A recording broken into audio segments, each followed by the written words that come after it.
Од 1 мај се воведува нова електронска услуга. Идните првачиња ќе се запишуваат електронски. Уписот ќе се врши преку порталот услуги.gov.mk, каде што родителите ќе можат да пополнат апликација, да изберат училиште и да ги прикачат потребните скенирани документи.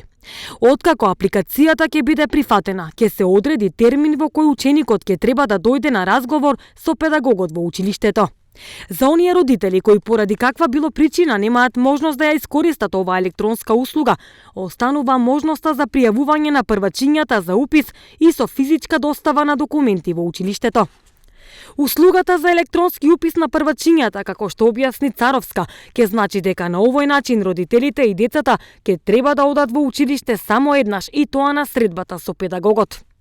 Покрај родители, од Министерството за образование и наука велат дека дигиталниот упис ќе значи и големо олеснување за администраторите во училиштата, бидејќи наместо нив, податоците за секој запишан ученик се внесуваат автоматски во системот на Министерството, каде се води евиденција за сите училишта во државата. Вработените во училиштата од утре ќе почнат со обуки како да ја користат оваа алатка. Процесот на дигитализација на услугите во образованието е поддржан од Центарот за управување со промени, владата на Обединетото кралство, британската амбасада во Скопје и Министерството за информатичко општество и администрација.